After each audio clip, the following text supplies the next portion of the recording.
Começando mais um Trilados, eu sou o Ricardo Hirsch, estou com Fábio Carvalho, Rodrigo Roenis e Miguel Hidalgo, triatleta profissional, veio aqui para São Paulo, a gente aproveitou, puxou ele pela orelha e falou, vem cá que agora a gente vai conversar. Obrigado, Miguel, desculpa, já comecei engasgando aqui, cara, seja bem-vindo. Obrigado, eu que agradeço pelo convite. Prazer. É isso aí, o Miguel que fez a última etapa ali do circuito mundial, né, Fabinho, fez um relato ali pra gente. A gente começando o Trilados.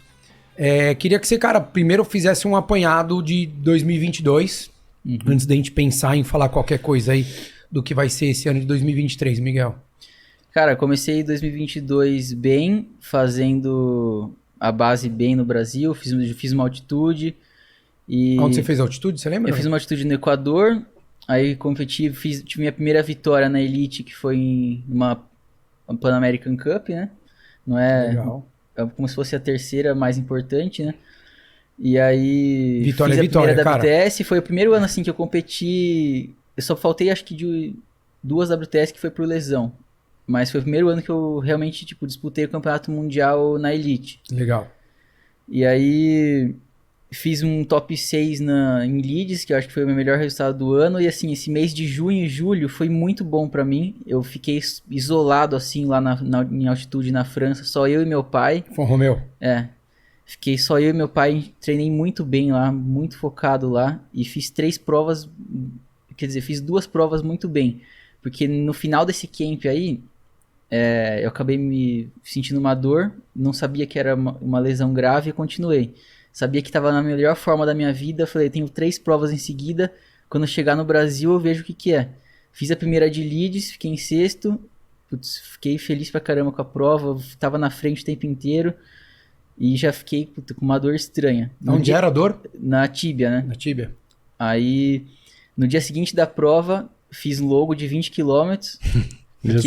Porque você faz uma prova seguida da outra, você acaba tendo que treinar logo depois, porque senão fica muito em cima da hora e você não consegue descansar para a prova seguinte. Perde treino, né? Então para você não perder treino em 3 provas seguidas, geralmente eu faço treino muito longo nos 2 dias seguintes da prova. Talvez seja até uma estratégia que a gente tenha que mudar. Até para o corpo se recuperar sim, da pancada. Mas enfim, ali, né? Aí o Atuco na semana seguinte, no México, fiz 3º. Também foi uma prova muito boa. E aí eu já fiquei na semana do México para outra WTS que era no Canadá. Eu estava praticamente eu já não corri na semana. Eu corri um dia antes da prova, fiz a eliminatória, classifiquei. A eliminatória foi do Athlon para estragar mais ainda a lesão. No dia seguinte no triatlon, já subindo a rampa da T1, você conseguia ver que eu estava mancando. Eu estava nadando muito bem, pedalando muito bem, mas estava... Sim, muito difícil a situação. E pra pedalar 0 sinal? Não, tava doendo pra tudo. Tava doendo pra nadar. Pra andar, pra nadar. Canela na hora que pra pega... bater perna, pra qualquer coisa. Se andava... Na verdade, Sinal, a canela só não dói se você ficar deitado com o pé pra fora da cama. Não é. Na cama doía. Não. Aí tem que ficar com o pé pra fora, isso eu entendo. Porque na verdade que na hora que você estica o pé, né, você coloca a ponta do pé pra baixo, esse movimento na panturrilha é o que gera a tensão do músculo no osso. E é isso que faz doer. Então, andando, você faz isso, dói. Você vai descer uma escada, você põe a ponta do pé, dói. Você vai pedalar, dói. Na hora que pega mesmo, é chato, cara. É chato. Não, é muito chato. E aí, essa semana, a gente tava tão ruim. Eu já... E com todas as viagens também, e eu não sei como que eu tava com vontade de competir, porque eu deitava na cama e minha perna latejava, assim. Eu fiz a eliminatória do duatlon, minha perna latejando, ficava com gelo o tempo inteiro. Fui lá fazer a final, fiz a primeira... Passei pra segunda, fiz a segunda e não passei na terceira. Falei, graças a Deus que eu não passei.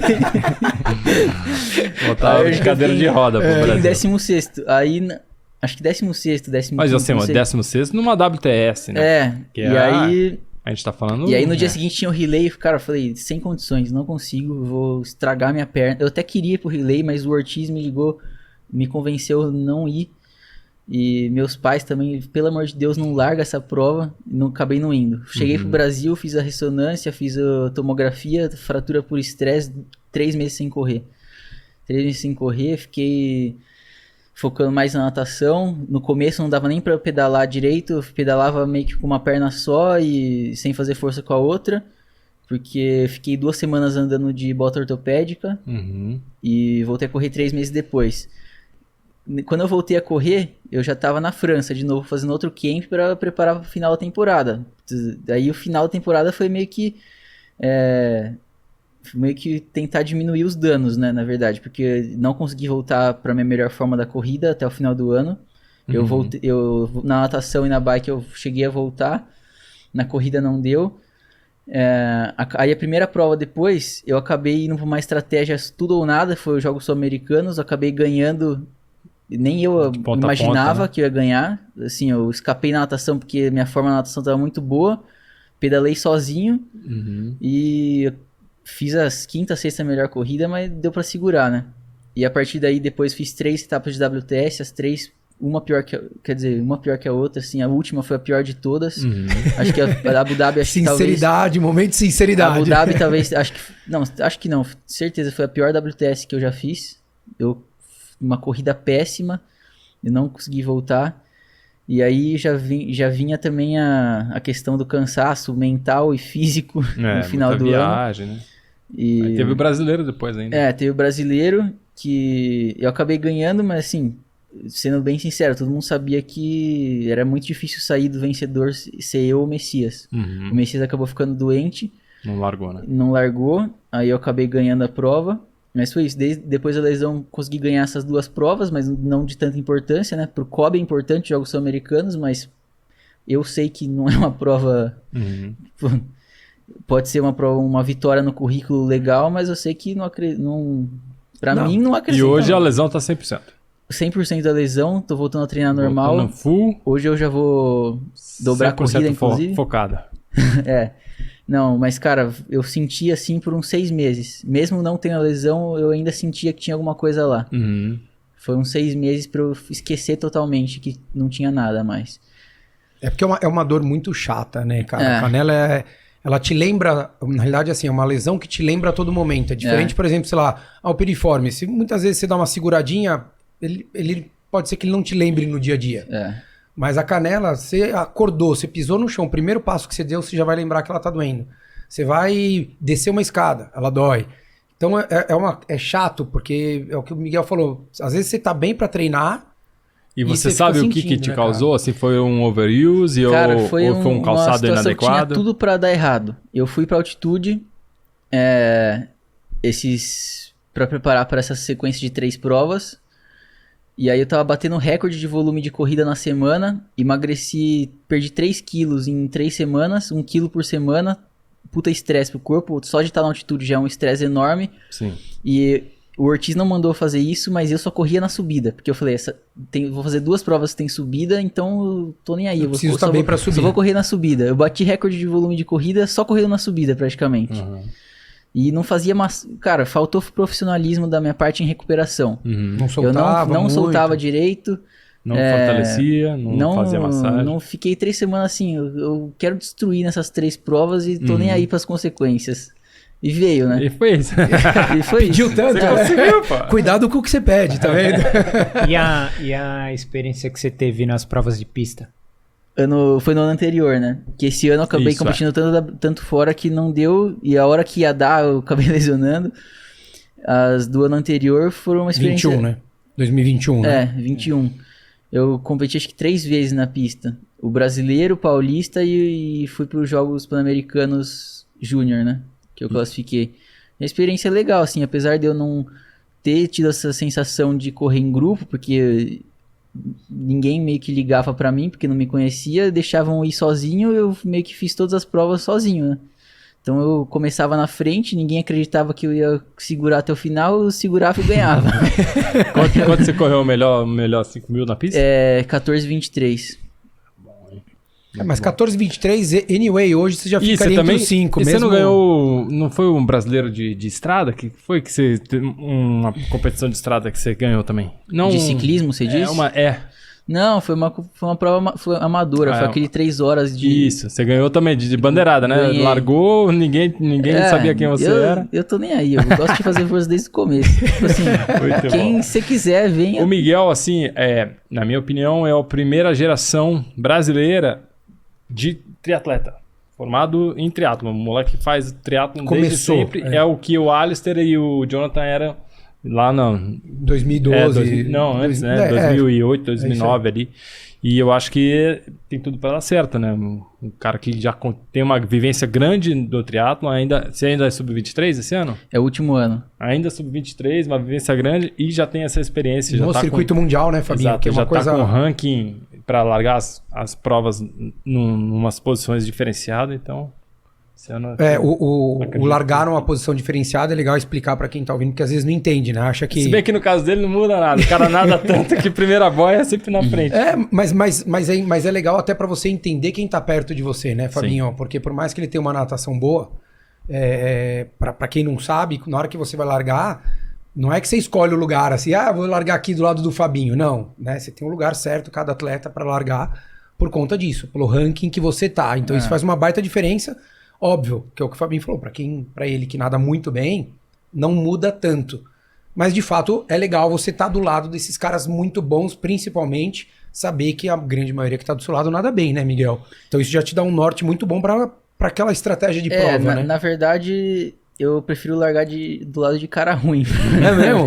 Porque já sai nadando, né? 2 metros ele já largou, das várias experiências que eu já tive, eu cheguei à conclusão que pra mim... mas hoje em dia o pessoal tá te marcando, né? Já sabe que você é um bom nadador, fala, pô, o Miguel tá ali, eu vou largar do lado desse cara. Isso às vezes é um pouco ruim, porque você vai conhecendo aos poucos as pessoas e eu já meio que fujo de quem eu sei que vai nadar na minha barriga. Uhum. E também eu não gosto muito de largar do lado de um cara que vai puxar a natação, porque acaba que esse cara fica um disputando com o outro quem vai puxar esse trecho do grupo. Sim. Então eu gosto de ficar geralmente no meio. Fazer a sua prova, sim? Eu gosto de largar meio que no meio, porque eu tenho uma velocidade de largada boa. Uhum. Então, geralmente, eu consigo me destacar mais fácil. Eu tô do lado de cara que não nada bem. Então, ô Miguel, pra galera entender o quão veloz essas provas, fala pra eles quão rápido você vai até a primeira boia. Tipo, um ritmo a cada 100 metros. O WTS, o World Cup, é padronizado 300 metros, né? Uhum. Quase todas.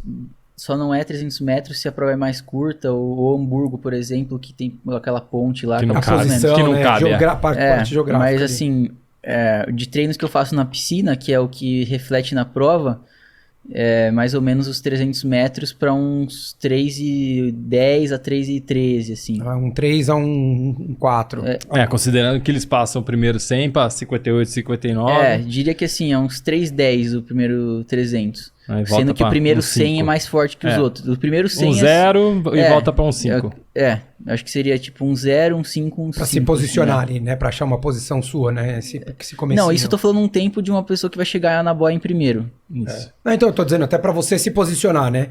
Na hora que larga ali, você dá aquela apertadinha pra você entender e não sair tomando cotovelada à toa. Se eu tô fazendo assim, com tranquilidade, 3,10 na série, assim, na natação, eu já sei que já tá na prova é muito difícil de eu não chegar, só uma fatalidade, disso, assim, exato. Que eu não vou chegar na boia. Tem uma história boa de boia que você passou aí, depois você apanhou um pouquinho. Nossa, só, né? Foi...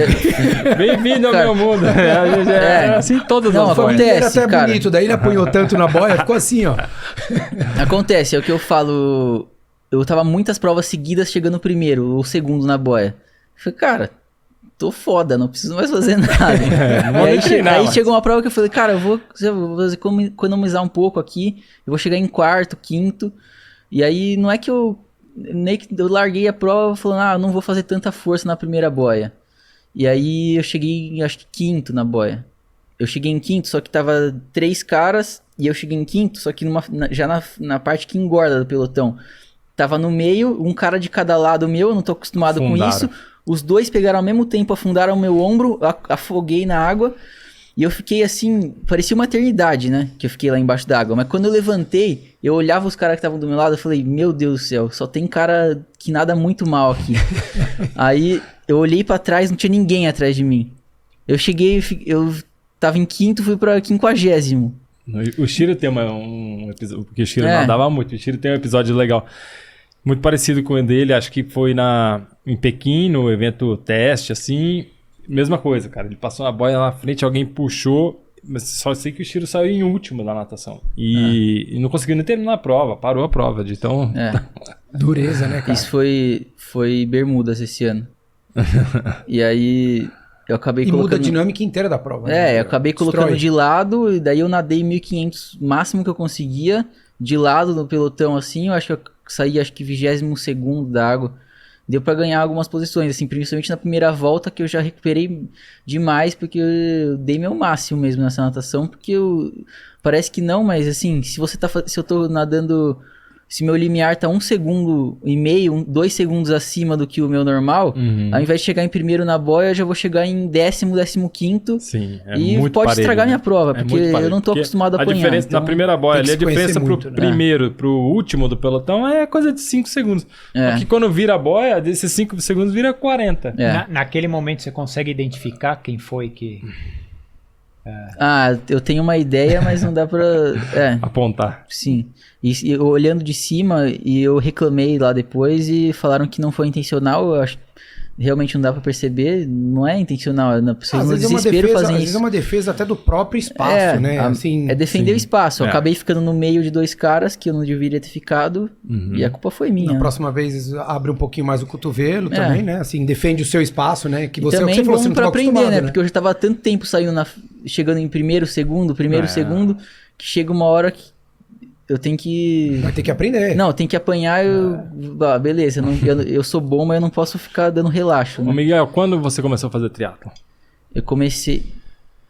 Pode falar desde o início lá, com seu pai e tal. A treinar mesmo com o Ortiz, que foi o meu único técnico de triatlon até hoje, foi 2016, quando eu fui pro Pinheiros. Mas eu tô envolvido com o triatlon desde sempre, porque meu pai fazia Xterra, competia, depois ele competia também... long distance e tal. E aí, junto com essa época, assim, era meio que recreativo e tal, mas a natação era sério. Então, eu treinava natação sério, nunca fui um exímio nadador, eu competia paulista, brasileiro, era federado, mas nunca tive muito sucesso, assim, na natação. Você nadava fundo? Nadava. Eu nadava fundo porque, sabe, a prova que sobra pra você nadar? Tipo assim, eu era baixinho, eu demorei muito pra evoluir fisicamente, assim. Eu era bom quando era pré-mirim, quando tinha 7, 8 anos, eu era muito bom. Aí depois as crianças foram crescendo, eu fui ficando pra trás. Aí, coloca esse moleque pra nadar fundo aí, que ele não sabe nadar sem livre. Aí eu comecei a nadar 400, 800, 1500. Só prova legal, né? Pra treinar, então, é uma delícia. E aí fiquei nisso, só que eu já tava meio de saco cheio de natação. E fui com 2014 eu comecei a competir Copa Interior, eu fiz o 2014? Não, 2015. Comecei a competir Copa Interior, fui no Brasileiro Infantil no final do ano e ganhei a primeira prova oficial que eu fiz, eu ganhei o Brasileiro Infantil. Aí eu falei, puta, eu fico no Brasileiro lá, fico em 15º, fico nadando 1500, fico o dia inteiro esperando pra nadar. E eu venho na primeira prova de triatlon que eu ganho, eu vou sair fora da natação. Eu quero seguir a mim. É muito mais legal. O meu é o mesmo caso, cara. Eu era competitivo, assim. E aí eu queria ganhar medalha. E natação eu nadava mal pra caramba, eu não tinha encorpado ainda, sabe? Então eu treinava direitinho, chegava lá, perdia pras meninas.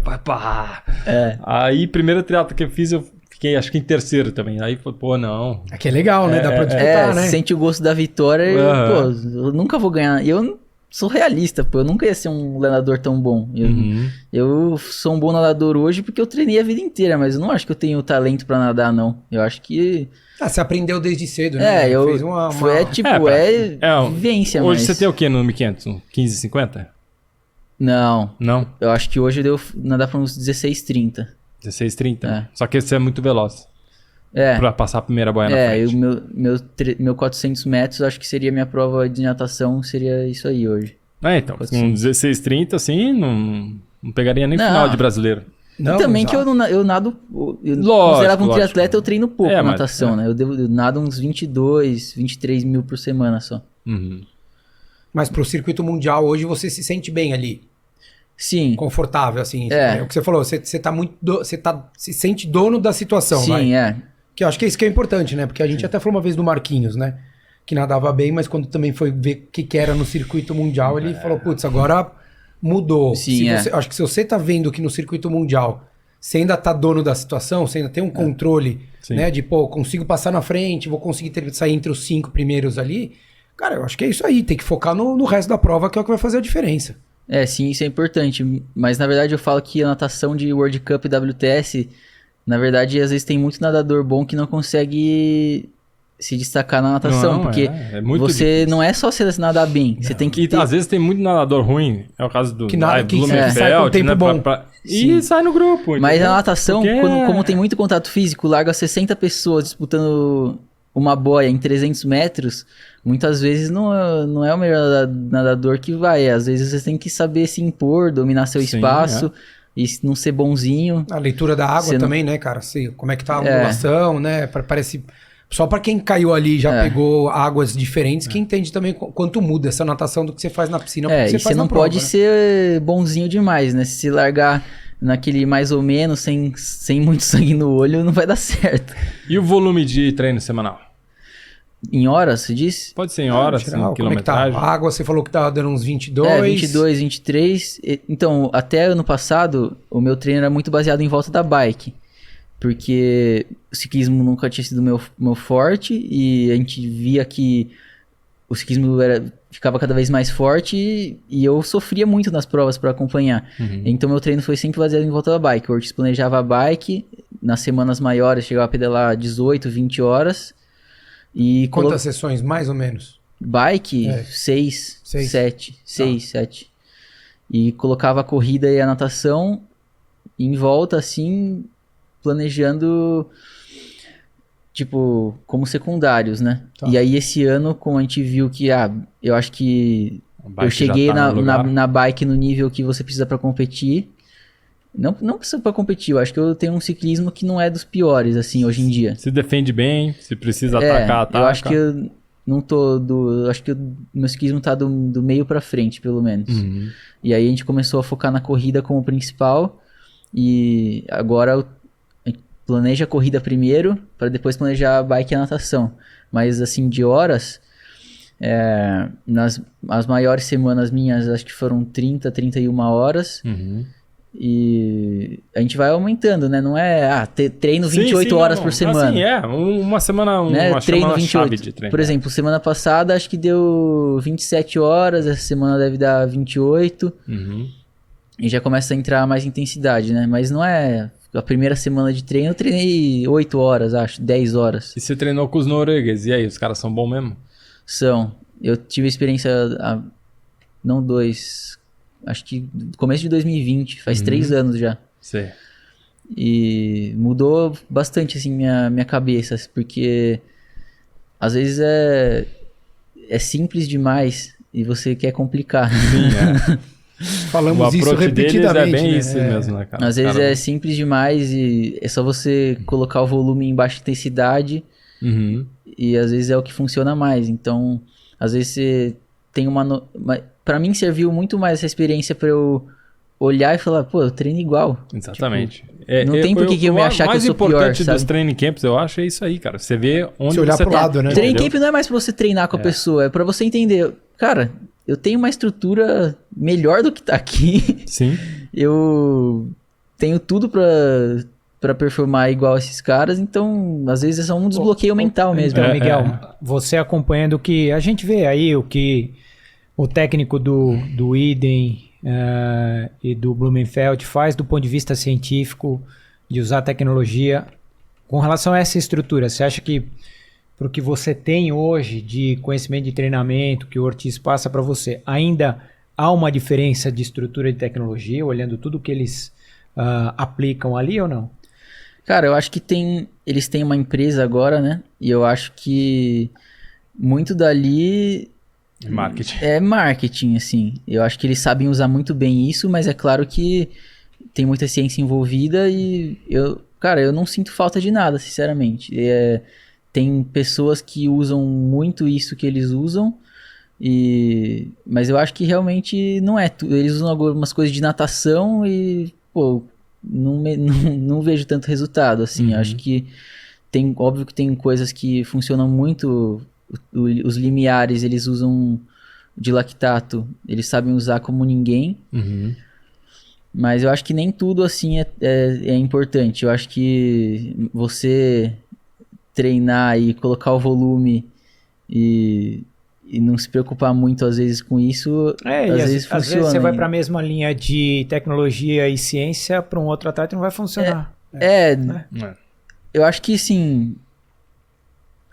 No final, os triatletas acabam treinando muito parecido. Não tem muito mais segredo, né? Eu acho que esse que é o grande ponto, né, Fabinho?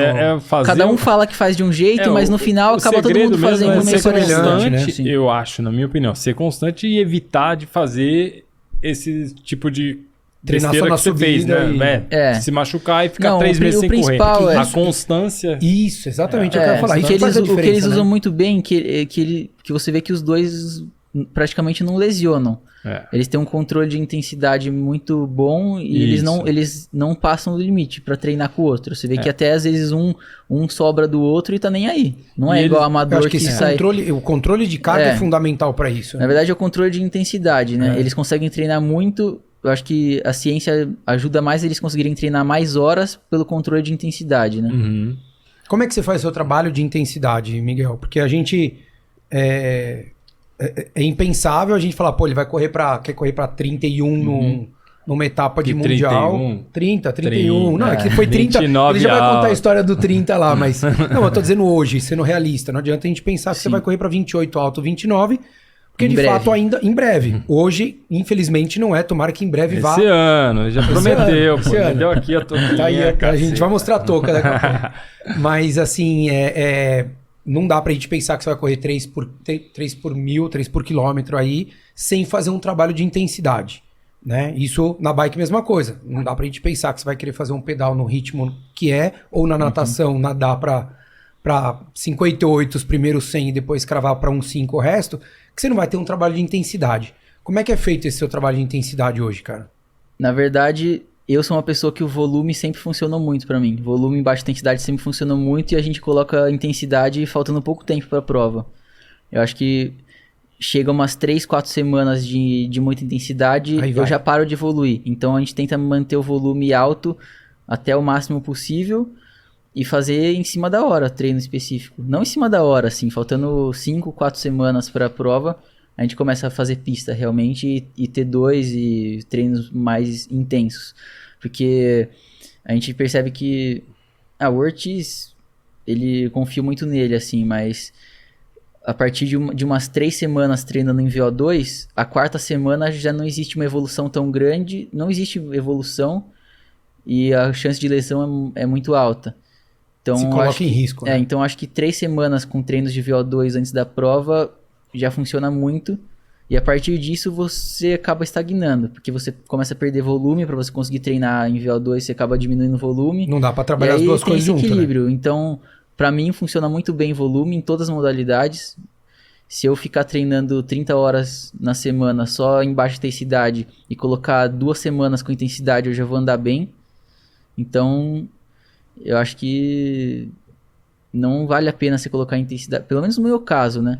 Exato. E tem todas as fases, né? Tem todas as fases. Por exemplo, tá faltando 5 semanas e meia para a primeira etapa de WTS. Eu tô começando agora com estímulo de subida, de força específica na subida, na corrida. Tô começando com um treino de limiar 2 na natação e vai começar a entrar na bike também. Então, faltando 5 semanas, né? E que esse ano... Eu tive que fazer uma base mais curta e depois dessa prova eu vou voltar para a base de novo. Porque vai faltar 2 meses para a próxima WTS de novo e não vou ficar 2 meses antes fazendo intensidade. E a base precisa ser... É muito importante, né? Essa época do ano.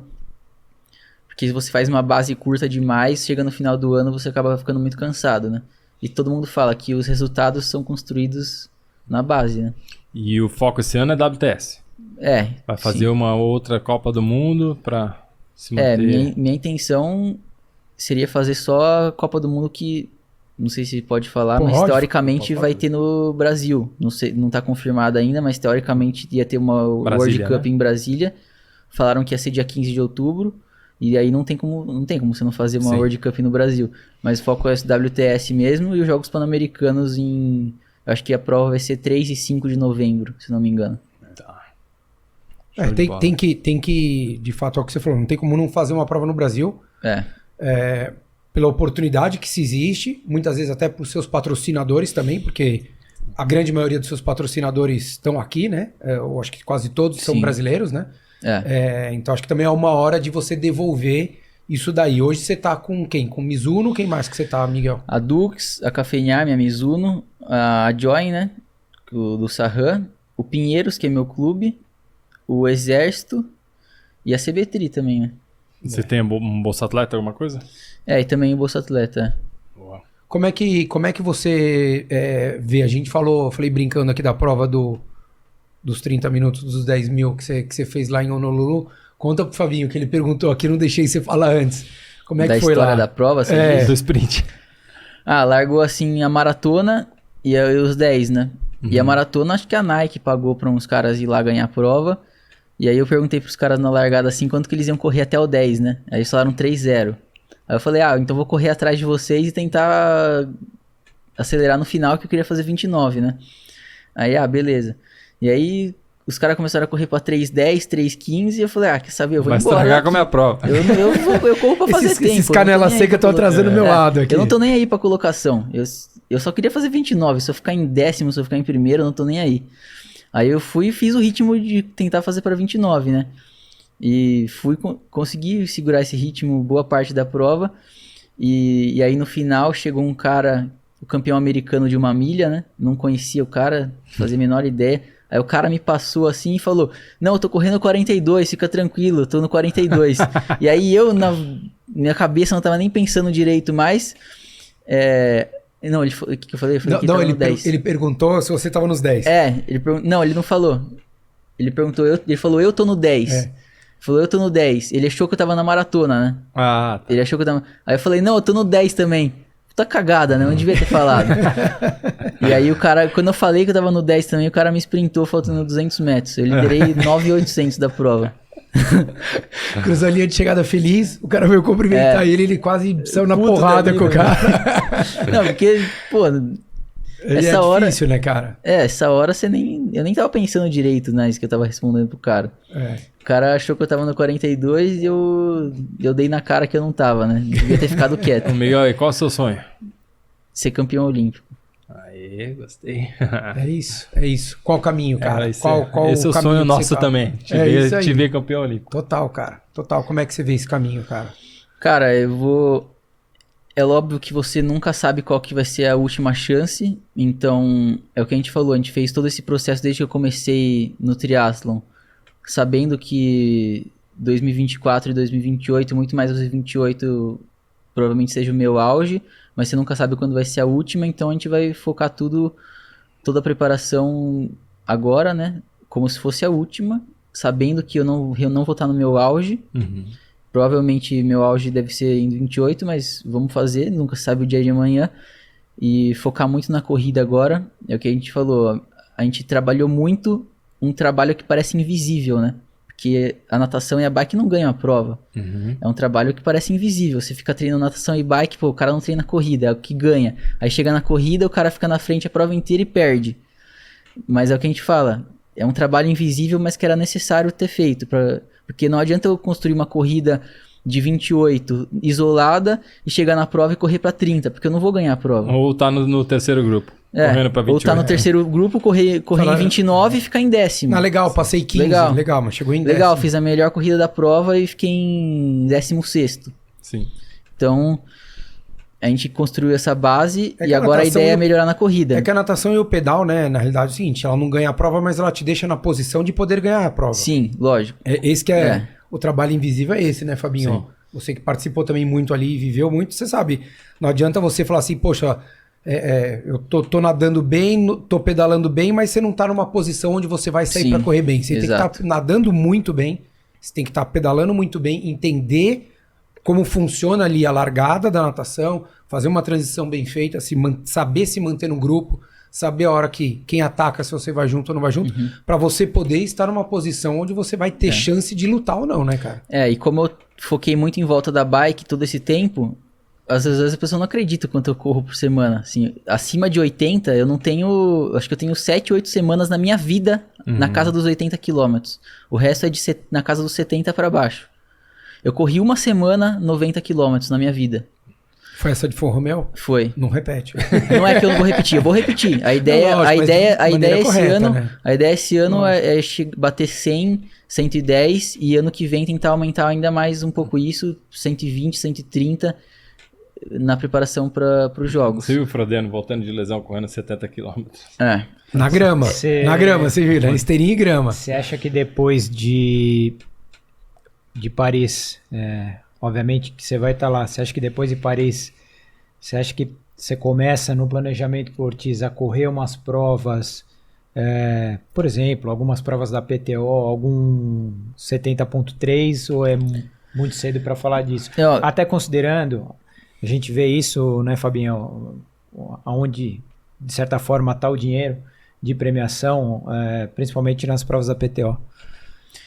Eu acredito que sim, eu devo fazer algumas provas de meia distância entre 2024 e 2028, até porque chega uma hora que você precisa expor os patrocinadores, a gente sabe da limitação que tem na ITU. Devolver um pouquinho. E na longa distância acaba que você consegue expor do jeito que você quer no uniforme, e você não tem limitação de gente tampando coisa que você, enfim, que você queria ter mais patrocínio e você não pode, então... Acho que a longa distância você consegue expor os patrocinadores de uma forma melhor. É onde está o dinheiro realmente, mas a Olimpíada é o sonho, né? É o sonho de todo atleta. Mantém seus focos, seu sonho. Mas então eu só penso nisso, na verdade. Se eu colocar essas provas entre 2024 e 2028, acho que é uma forma de mais ter uma experiência nova e também é um jeito de expor mais meus patrocinadores, né? Eu acho que tem uma coisa, você até me responde, Fabinho, no nível profissional, eu tenho a vivência como treinador, mas também muito mais como um atleta amador ali focado. Você ir para um meio, eu acho que não para um Iron, mas para um meio, no caso do Miguel ali depois de 24, 28, a gente está trabalhando óbvio na hipótese, mas é uma coisa onde também existe um autoconhecimento e um ganho de confiança, um ganho de maturidade. Sim. De você se submeter a uma prova de 4 horas, que quando você dá um passo para trás, né, no aspecto de agora eu vou voltar a fazer uma prova de 1h40, você fala, pô, tá doendo? Tudo bem, mas tá doendo, vai doer 20 minutos, não vai doer uma hora. Também pode se encontrar, né? É o caso do Gustavo. O Gustavo fez aquele Mundial de 70.3. Falou, desencana, agora eu vou ficar aqui, né? Eu acho que assim, ele vai tentar essa vaga aí, mas não sei quanto que ele vai tentar, né? Porque se colocar do outro lado, quanto que vão oferecer dinheiro para ele estar largando as provas grandes, né? É que eu acho que tem um pouco do que o Miguel falou, eu acho que tem um pouco do marketing aí, óbvio, os caras são muito bons, esquece, né? Isso daí a gente não vai questionar quem é Blumenfeld, quem é Idem, né? Mas eu acho que tem uma ativação que eles fazem ali para se vender muita coisa, para poder criar um nome muito grande. Então, acho que pode que se classifique? Pode ser que classifique. Ambos, né? Tem condição para isso? Tem. Né? Já provaram, não preciso nem dizer. Mas eu acho que tem muito mais, às vezes, até para contar uma história e poder ter mais argumento para vender o que eles estão oferecendo. Uma coisa que eles vendem, ninguém nunca fez isso na história, mas fez, cara. Eu não sei se você se lembra, o Greg Welch ganhou o Ironman da Bahia e depois ele dominou o triatlon olímpico por um baita período, até que em 99 ele teve problema do coração e teve que parar, mas ele estava praticamente classificado já para a Olimpíada de Sydney, né? Então, acho que é isso. E eu acho que tem óbvio que daí é legal também, né? Você fala, pô, o cara, campeão mundial da Ironman, classifica para a Olimpíada, né? Volta, quer dizer, a ciência do treinamento deles, acho que tem um pacote muito bom aí que os caras também querem vender. Talvez entre os dois, se a gente for analisar o Blumenfeld e o Idem, na atual situação, acredito eu que o Blumenfeld, no caso, ele vai estar nos jogos defendendo o título dele, e aí, obviamente, do ponto de vista financeiro, patrocinador deve estar bancando um bônus estratosférico, da mesma forma o Idem de defender Kona agora em Nice. Então, acho que, querendo ou não, o dinheiro está na mão deles com relação a bônus e até salário que eles venham a renovar com o patrocinador. Né? Dos dois ali que você vê ali na competição, o Miguel já fez pista com o Blumenfeld, né? Já. É mesmo? Legal? Comendo bolo, né? O gordinho vai até sábado à tarde. moer. Aquela época ele tava preparando pra Olimpíada, não sabendo que ia adiar um ano, né? Eu peguei o comecinho da temporada de 2020 com eles, e eles não sabiam que ia adiar, né? Acabou a notícia vindo, acho que 1 mês, 2 meses depois, né? Era o comecinho das notícias da pandemia, ninguém sabia, né? E aí eu tive essa experiência de treinar como que seria o começo da construção, né? Do ano do campeão olímpico. Foi legal demais a experiência. Ali na competição, algum dos dois tem alguma coisa que te chama a atenção? Não que você fale, não consigo fazer, não. E você olhar e falar, meu, isso daqui é legal. A postura dele, a pedalada dele, a corrida dele, a transição, qualquer coisa, assim. Tem alguma coisa que te... O Miguel já me falou que é o corpo do Blumenfeld. é o sonho que ele quer. Não, assim, a postura deles na competição, eles se impõem de um jeito que faz todo mundo respeitar e não chegar perto, sabe? Às vezes você tá numa posição... No triatlon olímpico, como é muito contato físico, às vezes se você demonstra uma fraqueza, as pessoas já sobem em cima de você, igual chutar cachorro morto, assim. Então você sempre se impõe, mesmo você não estando bem na prova. Pô, os caras voltaram depois de 1 ano e todo mundo respeitava eles demais na prova. Um respeito absurdo por eles, e acho que isso você conquista, né? Sim. Então uma coisa admirável é o respeito que eles conquistaram de, na bike, no pelotão da bike, ninguém chega perto, assim. E é uma coisa inconsciente, né? Sim, eu tava assistindo essa semana aquele documentário The Breakpoint Cara, aquele aquecimento do Nadal, assim... É assustador. Meu, o cara passa em cima do oponente. Só ali ele já, né? Já então, mostra pra que ele veio, né? Esse tipo de atitude, assim, às vezes, né, intimida o seu adversário. Né? E é legal viver isso pra você até ir aprender, né, Miguel? Porque, assim, 22 anos, né? Você ainda é muito novo. E é o que o Fabinho falou, acredito, eu acho que o Rodrigo também, que tenha muito tempo aí de sucesso seu. De fato, que vá para uma Olimpíada. A gente deseja, de fato, que... Cara, tomara a Deus que você chegue e consiga conquistar esse título, porque a gente fala, é difícil, não vai rolar, mas fala, meu, alguém vai fazer. O Brasil precisa, alguém tem que fazer, né? Alguém tem que fazer isso no mundo. Por que não ele? Já fizeram? Né? Então, cara, assim... E assim, cara, qual a chance de um norueguês fazer, cara? Pô, muito menor do que um brasileiro que tem. Qual era a chance de ter um tenista brasileiro número 1 do mundo? Exato.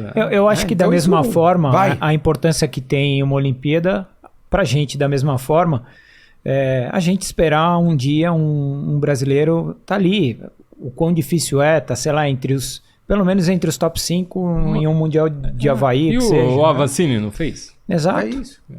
Então sozinho, é isso, né? Tem que acreditar, fazer o trabalho, que acho que é o que você vem fazendo, assemelha muito com o que o Fabinho falou do Avancini, né? Um cara que acreditou muito num trabalho a longo prazo, foi trabalhando as deficiências dele, e ele sempre falou, cara, eu não sou o cara mais talentoso, cara. Eu não sou, tô longe de ser o cara mais talentoso, mas eu sou o cara que mais treina disparado de todo mundo. E ele acreditava muito que ele ia conseguir. E o cara chegou onde chegou, vestiu a camiseta lá do arco-íris, né? Então, não é à toa. Ô Miguel, e o tênis que você testou ali desde o protótipo, que você acha? Expõe pra gente a sua ideia sobre o calçado que você está usando. Cara, então eu comecei a usar esse tênis 1 ano antes de lançar, agora vai lançar o mês que vem, né? Comecei a usar mais ou menos em fevereiro de 2022 e eles já tinham conversado comigo há um tempo atrás, eu falei, não tem como, na época não existia esse protótipo, eu falei, não tem como eu fazer uma prova que é a minha vida usando um equipamento inferior. Então, quando eu testei o tênis pela primeira vez, eu já vi que era diferente. E aí a gente acabou fechando o patrocínio. Assim, na minha opinião, é o mais rápido. Não é só porque eu sou patrocinado, não, mas hoje eu acho que eu usaria. E também na prova de triatlon tem o fator de você correr sem meia e não te dar bolha, né? Nós temos os tênis ser rápido e te dar bolha pra caramba. Então, se o tênis não ter costura, o cabedal ser bom, não me dá dor no tendão de Aquiles. E que é o problema da instabilidade de muitos tênis. Todos os tênis com essa altura de entressola vão ser instáveis, não tem jeito. Mas o conforto, principalmente do colar, do cabedal, é importante demais também, além da velocidade, né? Porque não adianta você correr rápido numa prova e ficar com o pé estragado por 1 semana para treinar depois, né? Sim. Você sentiu diferença? Você trocou a bike no meio da temporada, sentiu diferença da tua da que você usava para atual? Eu senti assim, de rigidez na bike eu senti, e a bike é um pouco melhor, né, o grupo, mas eu acho que a bike, o que mais a diferença é a relação tá nova. Você andar com uma relação velha, você vai ter uma diferença muito maior do que a própria bike em si, eu acredito. E que bike você tá hoje? Eu tô com uma Canyon. Qual modelo? A Aero Road. Aero Road que fala, né? Uhum. Aero Road. Com isso Head. Boa. Show de bola. Isso aí. Top. Miguel, obrigado. Mais alguma coisa, Fabinho? Obrigado pelo presente. Olha, morram de inveja. Faz tempo que ele me prometeu e hoje ele cumpriu. Vai estar lá no café, né? Ah, com certeza. Ele me pediu essa touca, eu tinha sido número 1 pela primeira vez em Huatuco esse ano. Eu falei, não. Ele não esse ano não, ano passado. Aí ele viu a touca e já tinha pedido. Foi o primeiro a pedir. Vai por ordem de pedido. É isso aí. A próxima vocês fiquem atentos aí. Sucesso pra você, cara. A gente tá aqui na torcida e quando tiver novidade, tiver por São Paulo, estamos aqui de portas abertas pra você fazer um outro episódio. Eu que agradeço pelo convite. Acho que eu fui um dos primeiros, olha aqui, eu ó. acho. Foi. Quando chegar com a medalha de ouro, o primeiro podcast vai ser com nós. Tem que ser aqui, cara. Eu acho que eu acredito que se eu seguir o plano que a gente tem nos próximos 2 anos sem lesionar, sendo mais profissional e não errando o que eu errei, eu acho que em breve eu vou conseguir alcançar os resultados que eu sempre sonhei. Acho que é não lesionar e é isso. E não faltar com o profissionalismo que eu acho que eu faltei para ter lesionado. Foi culpa minha. Você precisou passar por isso aí para lá na frente não acontecer de uma novo. coisa que eu tinha ideia, mas eu achava que eu era uma máquina, né? Achava que, eu tenho 20 anos, os outros acontece comigo, posso sair correndo igual maluco e nunca vai acontecer nada. Desde que você iniciou no triatlon, o sonho sempre foi ser campeão olímpico? Sim.